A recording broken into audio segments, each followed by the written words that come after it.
Hi friends, ನಾನು ಇವತ್ತು ನಿಮಗೆ ಈಗ ನಾವು ತಮಿಳ್ನಾಡು ಮದುವೆಗಳಿಗೆ ಹೋದವಾಗ ನಮಗೆ ಲಾಸ್ಟಲ್ಲಿ ಒಂದು ರಸಮ್ ಕೊಡ್ತಾರೆ, ಟೊಮೊಟೊ ರಸಮ್. ತುಂಬ ಚೆನ್ನಾಗಿರುತ್ತೆ, ನಂಗೆ ತುಂಬ ಇಷ್ಟ ಆಗಿ ನಾನು ಕಲ್ತ್ಕೊಂಡಿದ್ದೀನಿ. ಅದನ್ನು ನಾನು ಯಾವ ಥರ ಮಾಡೋದು ಅಂತ ಕಲಿಸ್ಕೊಡ್ತೀನಿ. ತುಂಬ ಈಸಿ ಕೂಡ ಮಾಡೋದು, ಚೆನ್ನಾಗಿರುತ್ತೆ ಕೂಡ. ಈ ಸಮರಲ್ಲಿ ಊಟ ಮಾಡೋಕ್ಕಾಗಲ್ವಲ್ಲ ಫ್ರೆಂಡ್ಸ್, ಆ ಟೈಮಲ್ಲಿ ಕೂಡ ಇದರಲ್ಲಿ ರೈಸ್ ಆರಾಮಾಗಿ ತಿನ್ಬೋದು. ನೋಡಿ, ನಾನು ಅರ್ಧ ಸ್ಪೂನ್ ಜೀರಿಗೆ ಹಾಕ್ತಾ ಇದ್ದೀನಿ, ಅರ್ಧ ಸ್ಪೂನ್ ಮೆಣಸು ಹಾಕ್ತಾ ಇದ್ದೀನಿ. ಅಂದರೆ ಇದು ಸ್ಪೂನ್ ಬಂದು ಚಿಕ್ಕದು, ನಿಮ್ಮ ಟೇಬಲ್ ಸ್ಪೂನಲ್ಲಾದರೆ ಕಾಲು ಸ್ಪೂನ್ ಸಾಕು. ನಾನು ಒಂದು 3 ಜನಕ್ಕೆ ಮಾಡೋಷ್ಟು ರಸಮ್ಗೆ ಅಷ್ಟೇ, 3 ಜನಕ್ಕೆ ಮಾಡೋಷ್ಟು ರಸಮ್ಗೆ ಅಷ್ಟೇ ಸಾಕು. ಹುರ್ಕೋಣ, ಇದನ್ನು ಸ್ಟವ್ ಕಮ್ಮಿ ಇಟ್ಕೊಂಡು ಹುರ್ಕೋಣ. ನೋಡಿ ಫ್ರೆಂಡ್ಸ್, ಆಗಿದೆ. ಇದು ಸ್ಟವ್ ಆಫ್ ಮಾಡಿಕೊಂಡು ಇದನ್ನು ನುಣ್ಣಗೆ ಮಾಡ್ಕೊಬಾರ್ದು, ತರಿಯಾಗಿ ಪುಡಿ ಮಾಡ್ಕೊಳ್ಳೋಣ. ನೋಡಿ ಫ್ರೆಂಡ್ಸ್, ಈ ಥರ ತರಿಯಾಗಿ ಪುಡಿ ಮಾಡಿ ಇಟ್ಕೊತಾ ಇದ್ದೀನಿ. ಈಗ ಸ್ಟಾರ್ಟ್ ಮಾಡ್ಕೊಳ್ಳೋಣ ರಸಮ್ ಮಾಡೋಕ್ಕೆ. ಫ್ರೆಂಡ್ಸ್, ನಾನೀಗ ನಾಟಿ ಟೊಮೊಟೊ ತೊಗೊಂಡಿದ್ದೀನಿ. ನಾಟಿ ಟೊಮೊಟೊ ಬಂದು 3 ತೊಗೊಂಡಿದ್ದೀನಿ. ಈ 3 ನಾನು ಸ್ಟವ್ ಏನು ಅಂಟಿಸಿಲ್ಲ, ಸುಮ್ಮನೆ ಇಲ್ಲಿ ಇಟ್ಟಿದ್ದೀನಿ ಅಷ್ಟೇ ಪಾತ್ರೆ. ಇದಕ್ಕೆ ಟೊಮೊಟೊನ ಹಾಕ್ಬಿಡ್ತಾ ಇದ್ದೀನಿ. ನೋಡಿ, ಲೈಟಾಗಿ ಕಟ್ ಮಾಡ್ಕೊತಿದ್ದೀನಿ. ಕಟ್ ಮಾಡ್ಕೋಬೇಕಂತ ಏನೂ ಇಲ್ಲ, ಹಂಗೆ ಸ್ಮ್ಯಾಶ್ ಮಾಡ್ಬೋದು. ಬಟ್ ಬಟ್ಟೆಗೆಲ್ಲ ಆರುತ್ತೆ ಅನ್ನೋದಕ್ಕೋಸ್ಕರ ಹಿಂಗೆ ಸ್ವಲ್ಪ ಕಟ್ ಮಾಡಿ ಹಾಕೊಂಡ್ರೆ ಈಸಿ ಆಗುತ್ತೆ.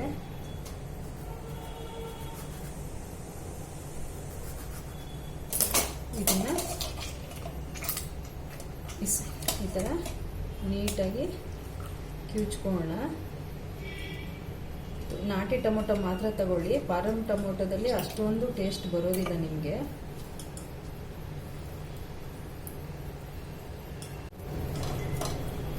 ನೋಡಿ, ಈಸಿಯಾಗಿ ಆಗುತ್ತೆ. ತುಂಬ ಹಣ್ಣಾಗಿದೆ ಅಲ್ಲ ಫ್ರೆಂಡ್ಸ್, ಈಸಿಯಾಗಿ ಆಗುತ್ತೆ.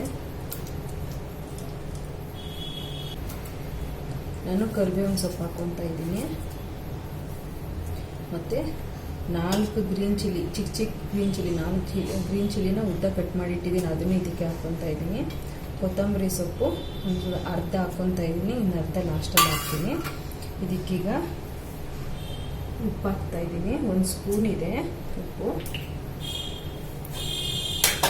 ಮತ್ತು ಈಗ ನಾವು ಪುಡಿ ಮಾಡ್ಕೊಂಡಿದ್ದೀವಲ್ಲ, ಜೀರಿಗೆ ಮೆಣಸು ಹುರಿದ್ಬಿಟ್ಟು ಪುಡಿ ಮಾಡ್ಕೊಂಡಿರೋ ಪೌಡ್ರು ಇದಕ್ಕೆ ಹಾಕ್ಬಿಡ್ತಾ ಇದ್ದೀನಿ. ಎಷ್ಟು ಮಾಡ್ಕೊಂಡಿದ್ದೀರೋ ಅಷ್ಟು ಹಾಕ್ಕೊಂಡ್ಬಿಡಿ. ಇದು ನಿಮಗೆ ಜೀರ್ಣ ಶಕ್ತಿಗೂ ಕೂಡ ತುಂಬ ಹೆಲ್ಪ್ ಮಾಡುತ್ತೆ. ಈಗ ಇದನ್ನು ಮತ್ತೆ ಎಲ್ಲ ಈ ಥರ ಮಿಕ್ಸ್ ಮಾಡ್ಕೊಳ್ಳಿ ಚೆನ್ನಾಗಿ. ಈ ಥರ ನೀಟಾಗಿ ಮ್ಯಾಶ್ ಮಾಡ್ಕೊಂಡಿದ್ದೀನಿ. ಸುಮ್ಮನೆ ಈ ಥರ ಚೆನ್ನಾಗಿ ಮ್ಯಾಶ್ ಮಾಡಿದ್ರೆ ಸಾಕು, ಈ ಥರ ಆಗ್ಬಿಡುತ್ತೆ ಉಪ್ಪು ಹಾಕಿದ ತಕ್ಷಣ ಟೊಮೊಟೊ ಜೊತೆ. ಇದನ್ನು ನಾವು ಇವಾಗ ಯಾವ ಥರ ಮಾಡೋದು ಅಂತ ತೋರಿಸ್ತೀನಿ. ನಿಮ್ಗೆ ಬೇಗನೆ ಆಗುತ್ತೆ, ಕಷ್ಟ ಏನು ಅನಿಸಲ್ಲ. ನೋಡಿ, ಬಾಣಲಿ ಇಟ್ಟಿದ್ದೀನಿ, ಎಣ್ಣೆ ಹಾಕ್ಕೊತಾ ಇದ್ದೀನಿ. ಈಗ ನಾನು ಸ್ವಲ್ಪನೇ ಎಣ್ಣೆ ಹಾಕ್ತೀನಿ, ಯಾಕಂದರೆ ನಾವು ಆಮೇಲೆ ಮತ್ತೆ ಒಗ್ಗರಣೆ ಕೊಡ್ತೀವಲ್ಲ, ಅದಕ್ಕೋಸ್ಕರ ಕಮ್ಮಿ ಹಾಕ್ತಾ ಇದ್ದೀನಿ. ಎಣ್ಣೆ ಬಿಸಿ ಆದಮೇಲೆ ನಾನು ಬೆಳ್ಳುಳ್ಳಿನ ಜಜ್ಕೊಂಡಿದ್ದೀನಿ. ನಿಮ್ಗೆ ಆ ಥರ ಇಷ್ಟ ಇಲ್ಲ ಅಂದರೆ ಸಣ್ಣಕ್ಕೆ ಕಟ್ ಮಾಡ್ಕೊಳ್ಳಿ ಸಾಕು. 4 ಬೆಳ್ಳುಳ್ಳಿ ಇದೆ. ನಿಮ್ಗೆ ಬೆಳ್ಳುಳ್ಳಿ ತಿನ್ನಲ್ಲ ಅನ್ನೋರು ಹಾಕ್ಬೇಕು ಅಂತ ಏನೂ ಇಲ್ಲ, ಬಿಟ್ಬಿಡಿ ಅಷ್ಟೇ. ಅದು ಎಣ್ಣೆ ಕಾದಿದೆ. ಬೆಳ್ಳುಳ್ಳಿ ನಾವೇನು ಇಸ್ಕಿಟ್ಕೊಂಡಿದ್ದೀವಲ್ಲ ಟೊಮೊಟೊ ಎಲ್ಲ, ಅದನ್ನೆಲ್ಲ ಸೇರಿ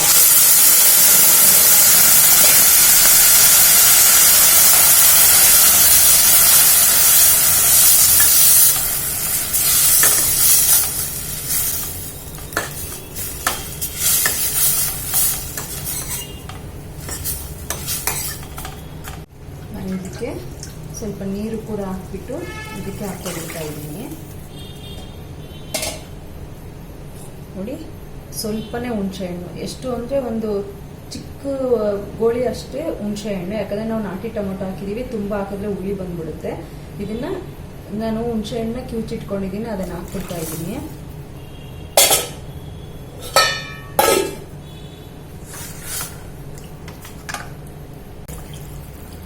ನೋಡಿ, ತುಂಬ ಓವರಾಗಿ ನೀರು ಕೂಡ ಹಾಕೋಕೆ ಹೋಗಬೇಡಿ, ಯಾಕಂದರೆ ನಾವು ಹಾಕಿರೋ ಜೀರಾ ಮೆಣಸು ಇದಕ್ಕೆ ಕ್ವಾಂಟಿಟಿ ಸರೋಗಬೇಕು. ನೋಡಿಕೊಂಡು ಯೂಸ್ ಮಾಡ್ಕೊಳ್ಳೋಣ, ಇಷ್ಟೇ. ಈಗ ಇದನ್ನು ಒಂದು 6 ರಿಂದ 7 ನಿಮಿಷ ಇದನ್ನು ನಾವು ಕುದಿಯಕ್ಕೆ ಬಿಟ್ಬಿಡೋಣ. ನಾನು ಮೀಡಿಯಮ್ ಸ್ಟವ್ ಇಟ್ಕೊತಾ ಇದ್ದೀನಿ. ಇಟ್ಕೊಂಡು ಇದನ್ನು ಕುದಿಯಕ್ಕೆ ಬಿಡ್ತೀನಿ. ಈಗ ನೋಡಿ ಫ್ರೆಂಡ್ಸ್, ಈಗ ಒಂದು 4 ನಿಮಿಷ ಆಗಿದೆ. ಟೋಟಲ್ ಒಂದು 6 ಮಿನಿಟ್ಸ್ ಅನ್ನ ಕುದಿಬೇಕು. ನಾನು ಈ ಟೈಮಲ್ಲಿ ಒಂದು ಸ್ವಲ್ಪ ಅರಿಶಿನ ಹಾಕ್ಕೊತೀನಿ. ನೋಡಿ ಕಲರ್ ಎಷ್ಟು ಚೆನ್ನಾಗಿ ಬಂದಿದೆ. ಅದ್ರ ಜೊತೆ ಈಗ ಅರಿಶಿನ ಹಾಕಿದ್ರೆ ಇನ್ನೂ ಕಲರ್ ಚೆನ್ನಾಗಿ ಬರುತ್ತೆ. ಒಂದು ಸ್ವಲ್ಪ ಇಂಗು,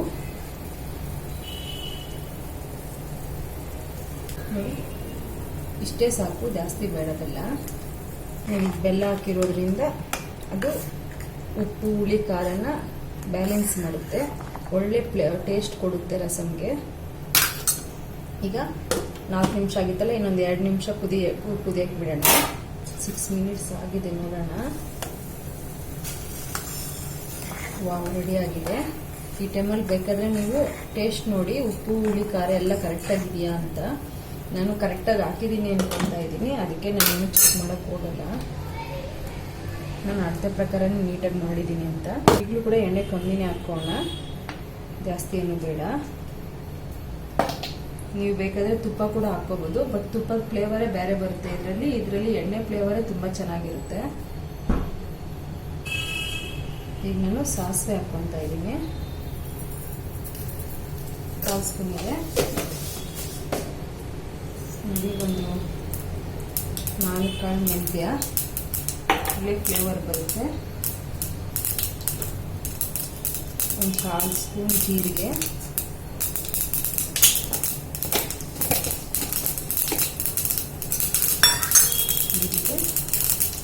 ಒಣಮೆಣಸಿನಕಾಯಿ ಕಟ್ ಮಾಡಿ ಇಟ್ಕೊಂಡಿದ್ದೀನಿ, 4 ಇದೆ.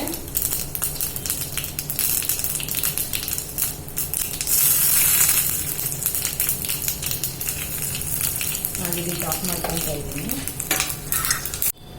ಫ್ರೆಂಡ್ಸ್, ಈಗ ಒಗ್ಗರಣೆ ಇದಕ್ಕೆ ಹಾಕೊಂಬಿಡೋಣ. ಹಾಕೋವಾಗ ಸ್ವಲ್ಪ ದೂರ ಇಟ್ಕೊಂಡು ಹಾಕಿ, ಅದಕ್ಕೆಲ್ಲ ಆಗಿಬಿಡುತ್ತೆ. ನಾನು ಇದಕ್ಕೆ ಸ್ವಲ್ಪ ರಸಮ್ ಹಾಕ್ಕೊಂಡು ಈಸಿ ಆಗುತ್ತೆ ಅಂತ ಹಾಕ್ತಾ ಇದ್ದೀನಿ. ನೀವು ಸೌಟಲ್ಲಿ ಒಗ್ಗರಣೆ ಹಾಕ್ಕೊಂಡ್ರೆ ಇನ್ನು ಸ್ವಲ್ಪ ಈಸಿ ಆಗಿರುತ್ತೆ. ಇದನ್ನೆಲ್ಲ ಮಿಕ್ಸ್ ಮಾಡಿಕೊಡಿ ಒಗ್ಗರಣೆಗೆ ಹಾಕೋದ್ರಿಂದ. ಆಮೇಲೆ ಕೊತ್ತಂಬರಿನ ಚಾಕೋಲೆಲ್ಲ ಕಟ್ ಮಾಡೋಕ್ಕೆ ಹೋಗ್ಬೇಡಿ, ಈ ಥರ ಮುರಿದ್ಬಿಟ್ಟು ಹಾಕ್ಕೊಂಡು ಬೇಗ ಕ್ಯಾಪ್ ಹಾಕ್ಬಿಡಿ. ಒಂದು 2 ನಿಮಿಷ ಹಾಗೆ ಬಿಟ್ಬಿಡಿ. ಈ ಒಗ್ಗರಣೆ ಫ್ಲೇವರು ಮತ್ತು ಕೊತ್ತಂಬರಿ ಫ್ಲೇವರ್ ಅದನ್ನು ತಗೊಳುತ್ತೆ. ನೋಡಿ, ಈಗ ಸರ್ವ್ ಮಾಡ್ಕೊಳ್ಳೋಣ.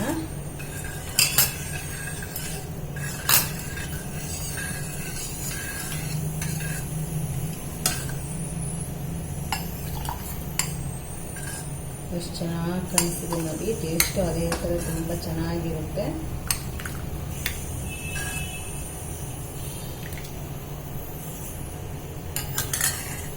ಫ್ರೆಂಡ್ಸ್, ರಸಮ್ ರೆಡಿ ಆಗಿದೆ. ಇದು ನೀವು ಹಾಗೇನೂ ಕುಡಿಬೋದು, ಅನ್ನಕ್ಕೆ ತುಂಬ ಚೆನ್ನಾಗಿರುತ್ತೆ. ಬಿಸಿ ಬಿಸಿ ಅನ್ನ ಮಾಡಿಕೊಂಡು ಈ ರಸಮ್ನ ನಾವು ನಾರ್ಮಲ್ ಸಾಂಬಾರ್ ಥರ ಕಮ್ಮಿ ಹಾಕ್ಕೊಬಾರ್ದು. ನಾವು ಪಾಯಸ ಹಾಕೊಂಡು ಪ್ಲೇಟಲ್ಲಿ ಕುಡಿತೀವಲ್ಲ, ಆ ಥರ ರಸಮ್ ಜಾಸ್ತಿ ಇರಬೇಕು. ಆಗಂತೂ ಇನ್ನೂ ಅಲ್ಟಿಮೇಟ್ ಆಗಿರುತ್ತೆ. ನೀವು ಟ್ರೈ ಮಾಡಿ, ನೀವು ಒಂದ್ಸಾರಿ ಟ್ರೈ ಮಾಡಿ ಟೇಸ್ಟ್ ಮಾಡಿ. ನಿಮ್ಗೆ ಇಷ್ಟ ಆದರೆ ನನ್ನ ಚಾನಲ್ ಸಬ್ಸ್ಕ್ರೈಬ್ ಮಾಡ್ಕೊಳ್ಳಿ.